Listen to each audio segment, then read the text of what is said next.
we have an award-winning rapper anchor with us, Raja Mukherjee himself, ladies and gentlemen, and he's in conversation with the man who takes our breath away every single time that this man steps up on stage. Oh my God.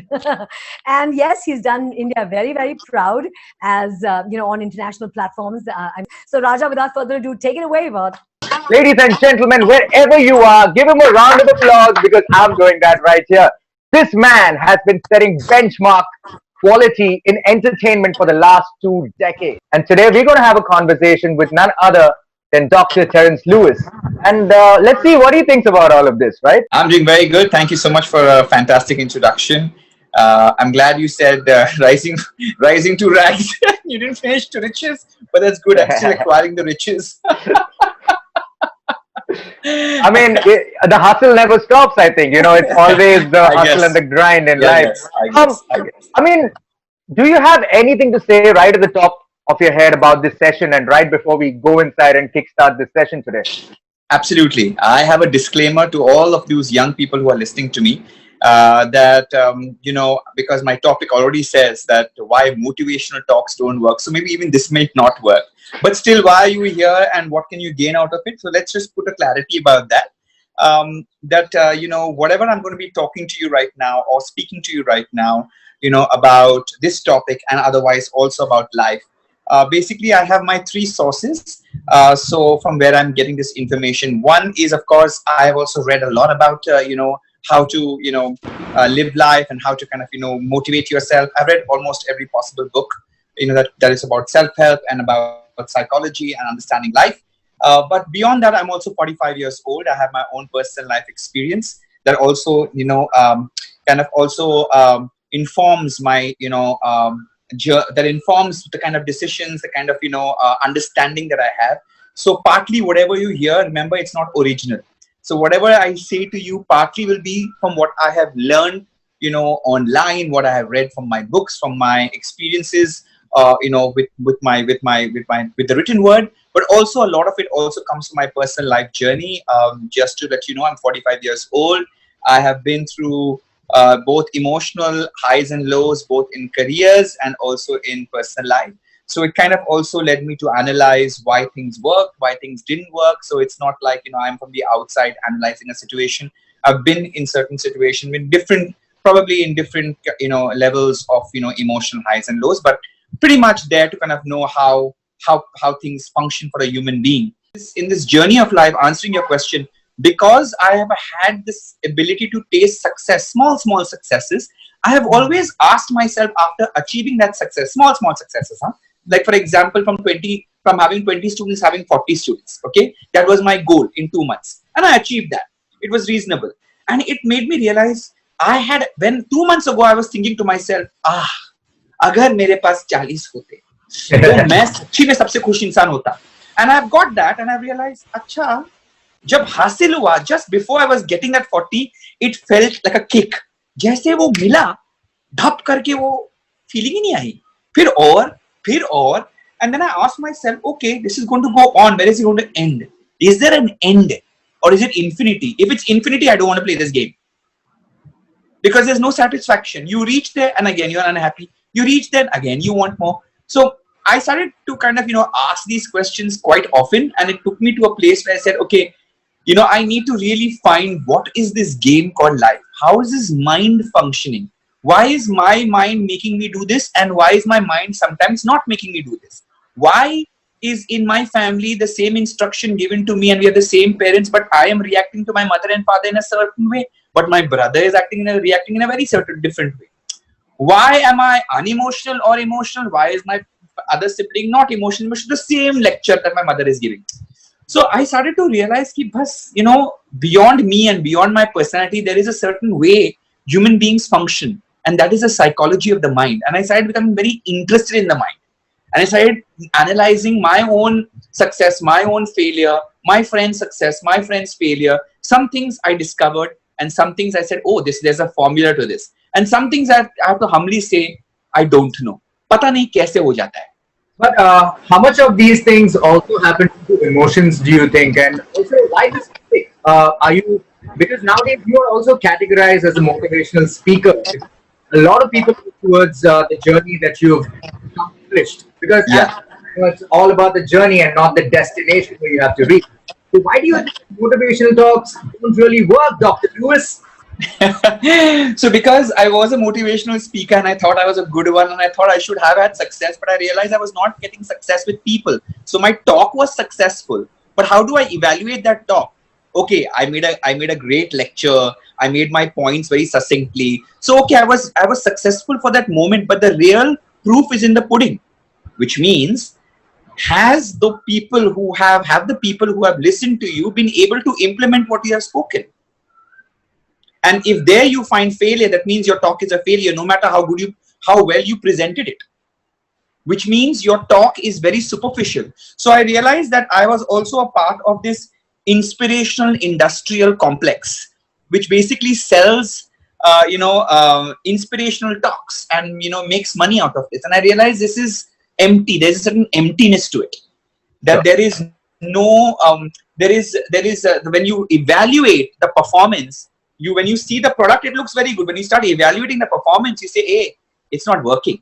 And it's working for only certain types of people. It's not working for certain types of people. There is a very large percentage of people who need very little motivation and bus. But what happens largely is that people listen to motivational talks and it really is like a shot in the arm and they are feeling like, whoa, yo, bro, let's do this. And then next day, they don't feel the same.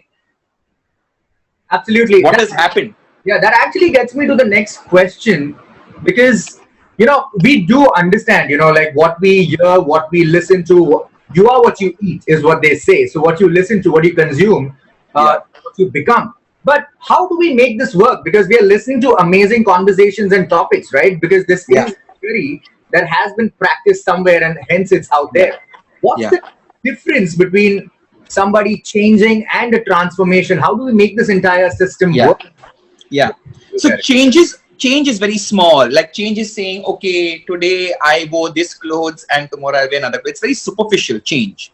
But transformation is like transforming an entire personality into something else. That takes work. It's not instant. Unless you're blessed by the magic hand of a guru who is an enlightened master and he feels compassion towards you and says, boss, give me 2 minutes, sleep tonight, tomorrow morning you'll be a changed person and you'll have everything. Then you are blessed by a guru. Then you are blessed by those great souls. But all of us are not going to find those kind of, enlightened masters. And who knows, even if we meet them, they're not going to grace us with their blessings. Maybe we need to suffer a certain level of existential issues to realize and come to that level to get those blessings. So anyways, for the rest of humanity and for 99% of the people, we have to rely on ourselves to make it work. So motivational talks are great. Motivational talks also work only for the certain personality types. I've realized that if you are type 3 of the Enneagram, which I'm going to discuss in future and talk to you in detail, which are the achievers. See, achievers don't need much. They will listen to your conversation, they'll pick up from this information and they will act because they are driven by excellence and they are driven by ambition to make the difference between change and transformation. Transformation requires work and requires follow through and requires you to have a daily habit and requires you to have a certain set of beliefs which you need to work at. If you have a wrong set of beliefs, then no amount of motivational talk will work. Motivational talk works for the instant. For example, if you are a coach, football coach, motivational talks work like that because then and there in the green room, you're telling, okay, everybody pep up. Motivational talks work when I am one-on-one, when I'm in my dance reality shows of Dance India Dance, just before the student is going to perform, I say, come here. Okay, let's pray together. Okay, you can do this. Visualize yourself to be the hero. All of that for the instant moment, motivational talk works for performance. It does not work if you have to do a long-term work. So it works in the instant. Is it safe to say motivation talk is not sustainable for a longevity term? Absolutely. Yeah. It is something that might get your mind to change, might get you in the hustle. In the moment, and instant, like in the span of one hour. That's the shelf life of a motivational talk. But that is the shelf life. What if a person, is pretty charged up with this and every day makes it a point to kind of pick something or the other and digest it and try to mold his or her life around a similar concept of learning. Do you think that can work in the longer run, or do they No. need a set of beliefs that will actually be there for a longer period in life? So the only way to really make a big change is to become awoke, is to become aware. Okay. One is to know who you are. So first step before you even start your motivational talk, the first thing that you need to do, okay, as a life coach, like I am right now, I've directed myself into in that space where it's a life coach. So my first job as a life coach, and I have done this for myself as a self practice, is to know who you are. Okay, and how do you know who you are? There are tools for that, and there are some tough questions you have to answer. The first thing has to be this desire. Without the desire to change, nothing can happen. So the first primary thing that you need is just that small, even if it doesn't have to be a big desire, a small voice in your head saying, it's time that I changed for the better. Okay. Now, whether I will not become, that's secondary. Okay. That is secondary, but the desire to want to change. Now, if somebody thinks that, okay, I've arrived, I'm very good and I'm not going to have any problems, then no point talking to that person. No, because he feels he's good. Maybe he's happy and maybe he's figured it out. Maybe he's a blessed person. So there's no point talking to somebody who feels that I don't need this talk, or I don't need this, conversation at all. So first, basically the first thumb rule is, are you hungry enough? Okay.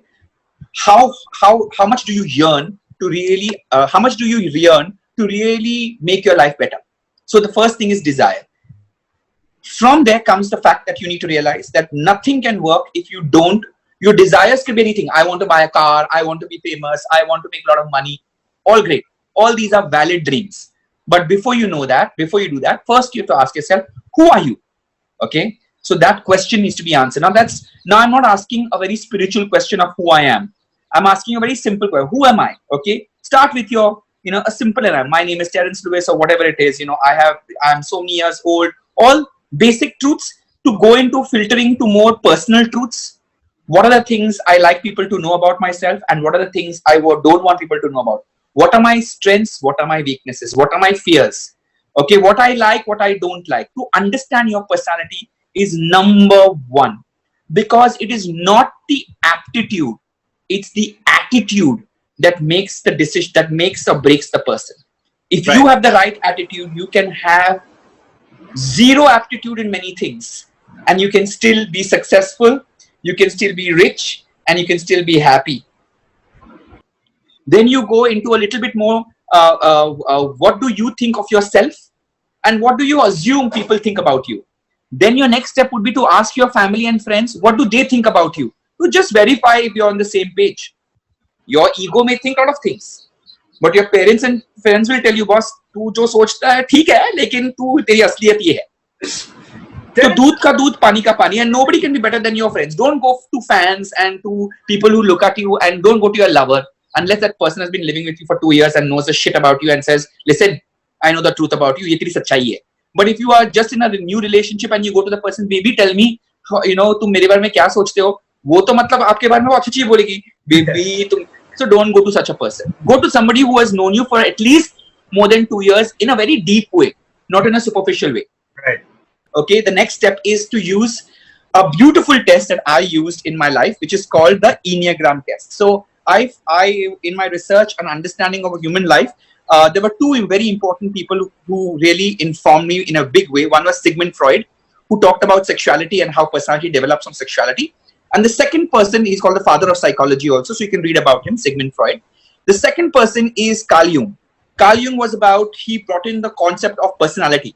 He said that all of us have a certain personality type. There is a types, and he said there are 12 and sometimes 15. But Enneagram, the latest one, says that there are 9 personality types, and they have done a thorough research of the number of of different types of human beings, and they have a beautiful questionnaire that you can sign up online.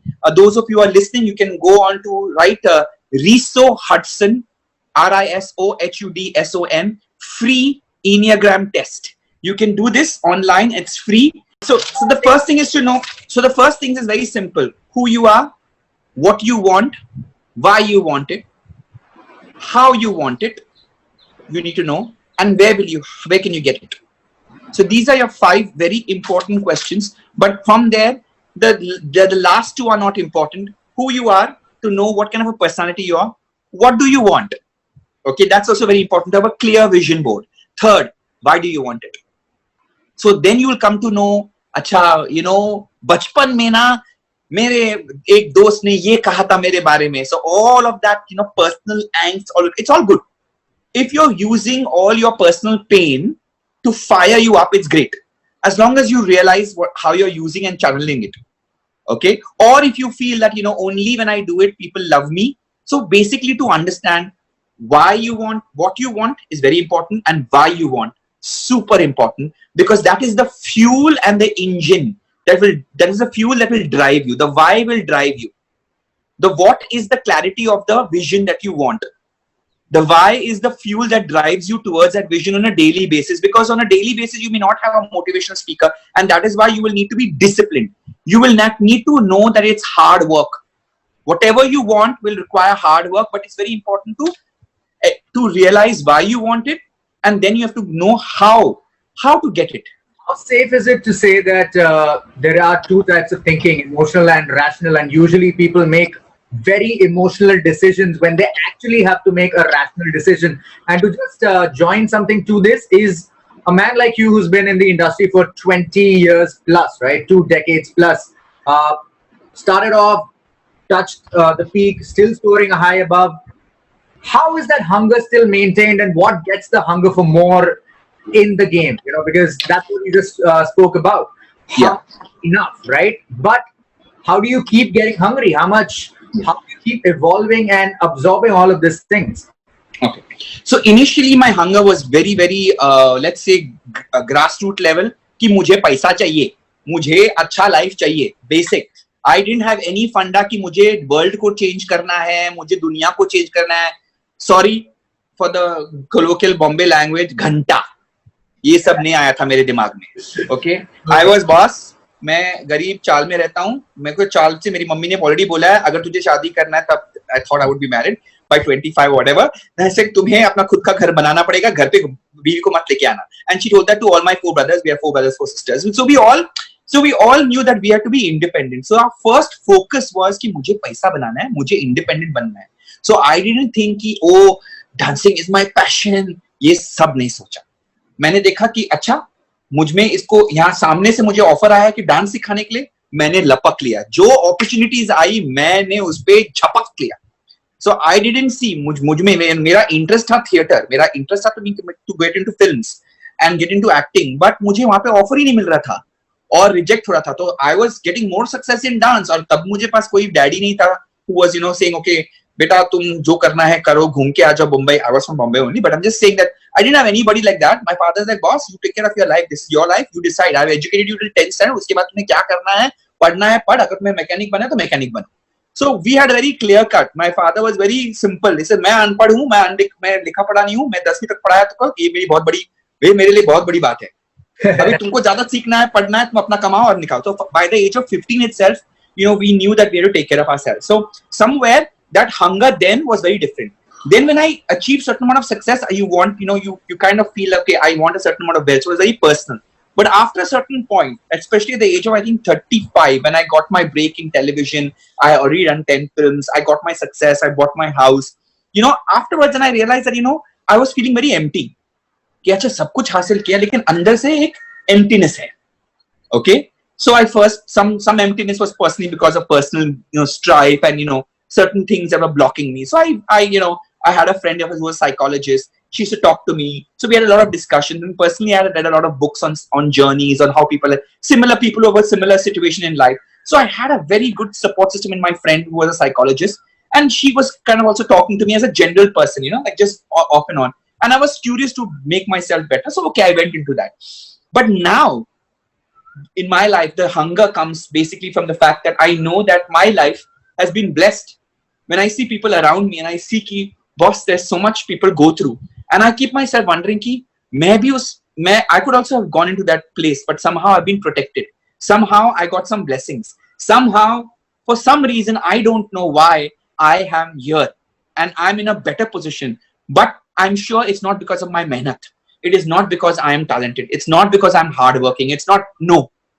I'm telling you, I know for a fact that this is the blessings of my prayers of my mother and father. I don't know whether God exists or doesn't exist, but I do know that there's a magical power in the energy of, how the energy of the world supports you. Everything is not about you, my friend. Everything is not about how amazing or how talented you are. It is also about the grace that has been given to you by the people's love, by the people who supports you, by the people who nurture you, by the people who also are criticizing you and who are keeping you on your ball, because too much of love can also spoil you. Don't you think so? Our haters make us stronger, or Absolutely. make us stronger. So yeah. So in my family, I had true. In fact, your sometimes your family can also be like, in my family, I have a big family, so I have 8 brothers and sisters. I knew 2 of my siblings were always poking me, and उनको थोड़ा दिखाना था कि देख तू जो मेरे बारे में बोल रहा है ना, मैं तेको देख के बताऊंगा. So it was very important. अगर वो नहीं होता तो उतनी आग नहीं होती. But maybe at the same time, Raja, I also want to say that some people buckle under pressure. Right. Fortunately, I didn't buckle. But I'm saying that all of that matters. It's such a complicated mix. You don't know why certain things work, why certain things don't work. So I would say that a lot of it is a logical universe, but there's also a magical universe, which I have no answers to. So I will say that a lot of prayer, meditation, centering yourself, breathing in, not getting stressed, becoming very aware of the moments when you are getting when somebody says something, you get very agitated, and realizing, as I see, you're getting agitated. See how you're behaving. See, analyzing. Fortunately, I also live by myself, so I'm lucky that I have nobody to have a conversation with. In a way, it's good, because it's more important to have a conversation with yourself. And if you are happy with yourself, and if you have some amount of value, self-love, if you have, then you can give that love to also others who can also learn from it. Well, Terence, real quick. So this is what I've read somewhere. Everything that you're looking on the outer world is already present inside you. You're looking for love, you're looking for happiness, you're looking for emotions, and different types of things is already present inside you. And all you need to do is reach in, pull it out, and then maybe give it to the world out there. Yeah. Like, if I really have to, nutshell this entire thing right here, like the kid that was Terence, grew up in a chawl, hunger for more, want to do this, want to prove the siblings wrong, want to take it on himself, grab the bull by the horns, go at it. Then you grew, then you got your 10 movies under the kitty, all of that type of stuff. Now at 45, I don't know the age. Terence told it to me right on this conversation, right? So I'm not sensitive about my age. I proudly say I'm 45. I'm happy to be old. I mean, now 40 is a new 30, as they say, right? So it is what it is. And just to quickly put it in that one quick capsule, what is that next stage of hunger that you already are? And something someone has asked us over here. Right after that, I would just like to join that. Do you believe in the law of attraction? And if yes, has it worked for you? 110%. If there was something called 110%. And if you come to my house, you'll find the master book of the law of attraction, the Bap of law of attraction, is not the woman Rhonda Bynes who wrote the book of law of attraction, The Secret, but actually where she got it from is from this book. Okay, The Nature of Personal Reality. When did you go through this entire search of your own self? When was this? What age were you? From 20. I've been asking these questions since a kid, actually. I've been asking some very strange questions to my parents, and they were like, we don't know what you're asking. Why are you asking this? I've asked my teachers. Then I was a very religious kid. I used to go to church. I was Sunday school. I used to discuss the Bible and say, but God said this, and now God is saying this. What is going on? Can't God make up his mind? And if God was so powerful, why did if he thinks that only Christians should be good, then why has he created this other? He only created, these people. So why has he allowed them to kind of, have another God? So I had very interesting questions which nobody could answer. And then when they couldn't answer, then I turned to spirituality. And I think it was in college that I started reading books on spirituality, on Sufism, on Hinduism, on the Vedic culture, on the Purans, of the ancient world. It attracted me, the ancient world, the the ancient Mayans and the ancient civilization that were a higher evolved species, I started reading about these kind of people and how they had so much of love, interconnectedness, kindness. And I realized that, I understood the duality of life. And I understood why our enemies are there, why people behave in a certain way. I understood empathy coming from a perspective that the same God has made the saint and the sinner. And there is their purpose in life. So, when you start seeing this as a whole, a spiritual world opens up to you, and that opens up many possibilities. Having said that, I'll also still say that I have not arrived. I am no Mahatma. I am just here sharing the journey as I'm going. My life is my work in progress. So whatever you get to know is my work in progress. It's not finished. It's not final. Absolutely. So, nor will it be final even at the stage of my death. Yeah. So it will still continue. Okay. So, I don't know. I'm just here to understand this complexity of this beautiful thing called life and share it with you. Sometimes I think it's not even about better than you or better than him or better than her. It's about who knows what in what perspective, right? It's all about channel that entire thing. No one's right, no one's wrong. It's a great thing. I don't know which side you're coming with, which school of thought you're coming around with, all of that. It's been a beautiful conversation, Dr. Lewis. I'm going to address you as Dr. Lewis whenever I see it. That sounds I have to get used to this title because it's just given to me a year back. So I'm also getting used to it. Cool ring to that name, Dr. Lewis, how you doing? So I'm always going to actually address you like that when I see you, Terence. And really quick, before we wrap it up and hand it back over to Pallavi, I'm going to ask you, there's been a lot of things happening in this year of 2020. We started off with saying, the decade is mine, let's go get it, blah, blah, blah. But as I see it, decade is 100%. 2.5% is what we are in right now, blah, blah, blah, 2.5 to 5%. Everyone's talking about what 2020 and the current situation and scenario has taken from us. What would you like to say that what has it given to humans as well? Is it right side? Okay, it's like this. Let me give you a simple example. You'll understand it. Yeah. There's a piece of land, okay, and everything on that land is beautiful and harmonious, and it's amazing. From the ecosystem of the germs to the worms to the the low life to the complex life called human beings and animals, everything is beautiful and it's a beautiful paradise-like place. And then there is an earthquake, okay, or a volcano, okay, and it destroys everything. We don't know why it happens. It just happens, okay. But for the people who are in it, they think of it as like devastation. But very quickly, what happens is that a new life emerges, and it's a better life, and it's a change. And that is what we need to understand, that we have to accept this change. Okay, it's a new transition. Okay, it's a new world. Now, as whether you see the cup half full or half empty, it's up to you. Okay, when the tide is nice and smooth, nobody's complaining. But when it gets rough, that is when you will know whether the person can really withstand or is he just riding the tide. So this 2020 will filter out people who really can, go against the tide and still make something about it. And that is those are the survivors, and they will, go beyond it. So, if you survive and you survive well, and you kind of also find your opportunity in this adversity, more power to you. God bless. Right. Thank you so much, Terence. It was an amazing conversation with you. And, even though this topic was all about motivational speaking, not cutting it through, like motivation talks don't work. This actually did work, and I'm sure it will plant a seed into a lot of minds out there that was listening to us. Thank you so much for being so amazing in this conversation. Thank you so much, Pallavi. I'm going to hand this over to you, but before we all head out, I'm going to say thank you so much to everybody joining us in the world of the internet web out there. It's amazing to be here and having a conversation with Terence. Salute to everybody out there at Edutainment. Pallavi, over to you. My name is Raja Mukherjee, and I will actually be hosting day after tomorrow. So see you guys. Thank you.